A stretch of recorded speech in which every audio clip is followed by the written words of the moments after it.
మీనము వారికి గనక చూసుకున్నట్లయితే మీకు రాశిలోనే శని కుజుల యొక్క ప్రభావం ఉంది. ఎప్పుడైతే రాశిలో శని కుజ 2 గ్రహాలు కలిసి ఉన్నాయో ఇది ఇచ్చేటువంటి రిజల్ట్ ఏమిటి అంటే కొద్దిగా ఎక్కువ స్ట్రెస్ ఉంటూ ఉంటుంది. గుర్తుపెట్టుకోండి. అంటే ఈ పక్షమంతా కూడా అందులో ముఖ్యంగా 12వ తేదీ వరకు కుజుడు ఇక్కడ ఉంటాడు కాబట్టి 12, 13 తేదీలకు మారిపోతున్నాడు కాబట్టి అక్కడి నుంచి కొంత ప్రెజర్ అనేటువంటి తగ్గనుంది. అదేవిధంగా ధనస్థానంలో రవి బుధులు ఉన్నారు. పరాక్రమ స్థానంలో శుక్రుడు, కమ్యూనికేషన్ స్థానంలో చతుర్థ భావంలో గురువు, 6వ భావంలో కేతువు, 12లో రాహు.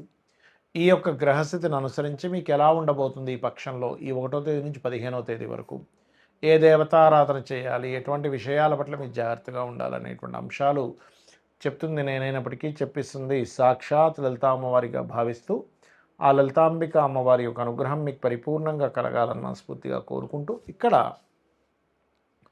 మీరు ఒకటే గుర్తుపెట్టుకోండి, రాశిలో మీకు ప్రస్తుతానికి ఏలినాటి శని నడుస్తూ కుజుడు కూడా కలిసి ఉన్నందుకు ఓవర్ స్ట్రెస్ ఉంటూ ఉంటుంది. కానీ ఉద్యోగ అవకాశాలు రాకపోవడం కానీ ఇలాంటివి ఏమీ ఉండవు. చక్కగా ఉద్యోగ అవకాశాలు వస్తాయి. మరియు అదేవిధంగా ధనపరమైనటువంటి ఇంప్రూవ్మెంట్స్ కూడా ఉంటాయి.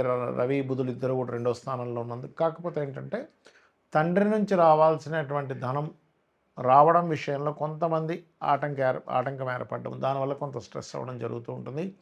గవర్నమెంట్ కాంట్రాక్ట్స్ చేసేటువంటి వారికి తండ్రి వ్యాపారాన్ని మీరు తీసుకొని దాన్ని కంటిన్యూ చేసేటువంటి విషయంలో అనుకూలత ఉంటుంది. గతంలో ఏర్పడినప్పుడు కొన్ని వివాదాలు కొంచెం ఇక్కడ మాట్లాడుకొని సరి చేసుకోవడానికి 3వ స్థానంలో ఉండేటువంటి శుక్రుడు కొంత అంటే కాంప్రమైజ్ అవతల వాళ్ళని కాంప్రమైజ్ చేయించడానికి అనుకూలంగా ఉంది. కాకపోతే కొంచెం ఈ పక్షంలో మీరు ఈ పక్షం తర్వాతే ఏదైనా ప్రాపర్టీ తీసుకోవడం మంచిది. చతుర్థంలో గురువు ఉన్నందుకు తీసుకోవాలనే ఉల్లాసం కానివ్వండి తీసుకునేటువంటి పరిస్థితులు వస్తాయి. కానీ ఎంతైనా సరే గురువు ఉండి రాశిలో ఉండేటువంటి కుజుడు శనితో కలిసి ఉండి 4వ భావం మీద వీక్షణ ఉన్నందుకు కొంచెం తప్పనిసరి తీసుకోవాలన్నప్పుడు 1కి 4 సార్లు తొందరపడకుండా అదేమైనా లిటిగేషన్స్లో ఉందా, ఇబ్బందుల్లో ఉందా అనేటువంటిది చూసుకోండి ప్రధానంగా. ఇక అదేవిధంగా మీరు నిత్య జీవితంలో ఆటంకాలు తగ్గాలంటే గణపతి యొక్క ఆరాధన చేస్తూ ఉండండి. మరియు అదేవిధంగా 2వ వివాహం కోసం ప్రయత్నం చేసేటువంటి వారికి అనుకూలత ఉంటుంది. విదేశాలకు వెళ్ళాలి అని ప్రయత్నం చేసేటువంటి వారు నిత్యము రోజుకి 2 సార్లు హనుమాన్ చాలీసా పఠనం చేయండి. 12వ స్థానంలో రాహువు విదేశాలు వెళ్ళడానికి అనుకూలిస్తున్నాడు. కానీ దానికి కొంత బలం ఏర్పడాలి అంటే మీరు కుజగ్రహం దగ్గర శనిగ్రహం దగ్గర దీపారాధన చేయడము, రాజరాజేశ్వరి అమ్మవారి యొక్క ఆరాధన చేయడము, హనుమాన్ చాలీసా 2 సార్లు కనుక రోజు చదివినట్లయితే పఠించినట్లయితే ఉదయము సాయంత్రం సమయంలో ఖచ్చితంగా విదేశీ యోగం అనేటువంటిది కలుగుతుంది. ఇక్కడ మనము గోచార ఫలితాలు చెప్పుకుంటూ ఉంటాం. కానీ గోచార ఫలితాల కంటే కూడా అతి ముఖ్యంగా మీరు చూసుకోవాల్సింది మీ జన్మజాతక ఫలితాలు. అది ఎలా చూసుకోవాలి? మీకు చంద్ర నక్షత్రము చంద్రరాశి ఎలా ఉంటుందో పలానా నక్షత్రం పలానా రాశిని చెప్పుకుంటుంటాం కదా, అలాగే లగ్నము అనేటువంటిది ఉంటుంది. అది ప్రతి 2 గంటలకు ఒకసారి మారిపోతూ ఉంటుంది.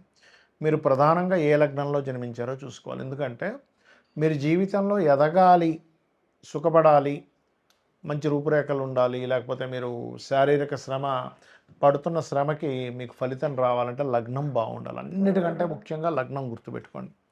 లగ్నం బలహీనంగా ఉందా బలంగా ఉందా? బలహీనంగా ఉంటే అది ఏ లగ్నం అయింది, 12 లగ్నాల్లో ఏ లగ్నం అయింది, మేషం నుంచి మీనం వరకు ఆ లగ్నాధిపతి ఎవరైతే అయ్యారో, ఎందుకంటే మేషము వృశ్చికానికైతే కుజుడు అవుతాడు, వృషభ తులకైతే శుక్రుడు అవుతాడు, మిథున కన్యకైతే బుధుడు అవుతాడు, కర్కాటకానికి చంద్రుడు అవుతాడు, సింహానికి రవి అవుతాడు, మరియు అదేవిధంగా ధనమీనాలకి గురువు అవుతాడు, మకర కుంభాలకి శని భగవానుడు అవుతాడు. కాబట్టి ఈ లగ్నాధిపతి ఎవరో తెలుసుకొని మీరు ఎదగలేకపోతున్నారన్నప్పుడు ఆ గ్రహం దగ్గర దీపారాధన చేయండి. ఖచ్చితంగా మీ లైఫ్లో ఎదుగుదల అనేటువంటిది వస్తుంది. శారీరక శ్రమ, మీరు శ్రమ పడుతున్నందుకు దానికి ఫలితం వస్తుంది.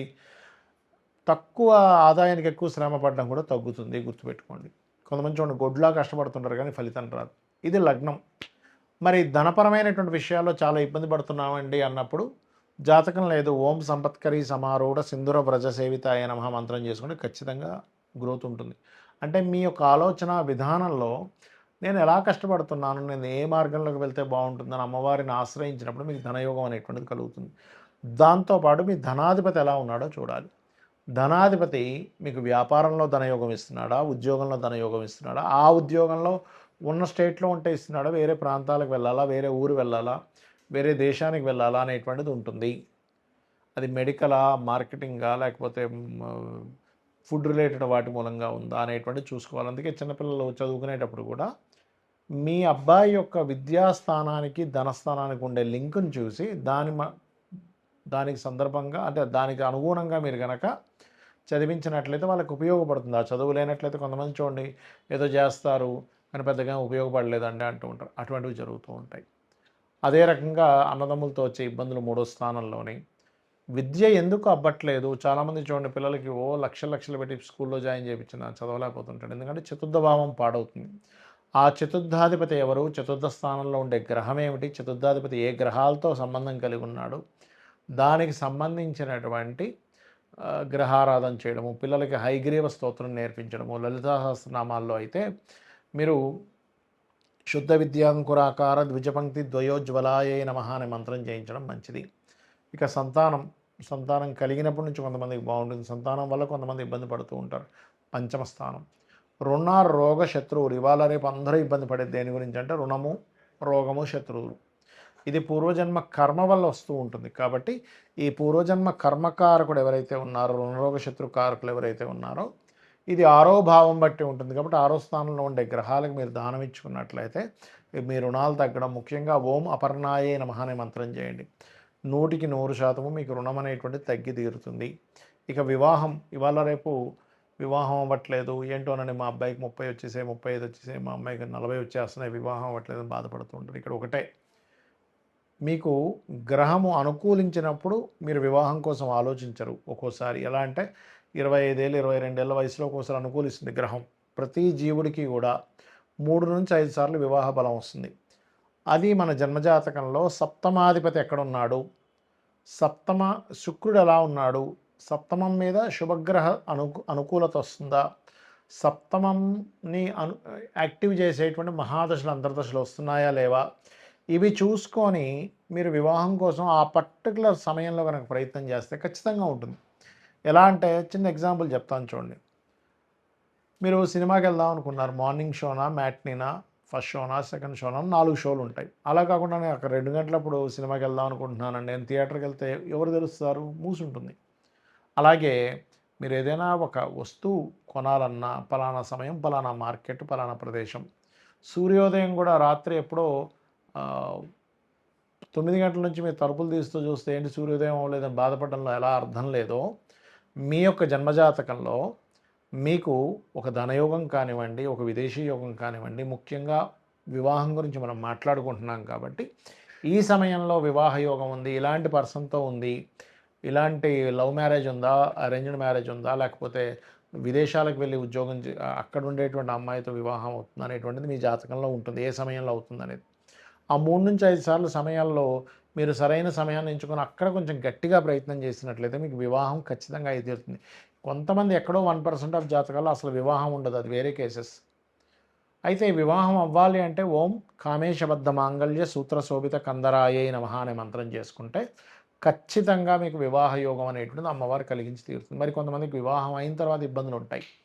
అలాంటప్పుడు ఓం శివకామేశ్వరాంకస్త శివ స్వాధీన వల్లభాయ నమః చేసుకోండి. అదేవిధంగా విదేశీ యోగాలు 12వ స్థానం బాగుండాలి, వ్యాపారంలో బాగా లాభాలు రావాలి, లాభస్థానం బాగుండాలి, ఉద్యోగం బాగుండాలి, దశమస్థానం బాగుండాలి. ఈ రకంగా మీ యొక్క జాతక చక్రాన్ని మీకు మీరుగానే ఆ భావాధిపతి ఎలా ఉన్నాడో చూసుకోండి. పాపగ్రహంతో ఉందా, శుభగ్రహంతో ఉందా అని చూసుకొని మీకు మీరుగా చేసుకోవచ్చు. శ్రీమాత్రే నమః.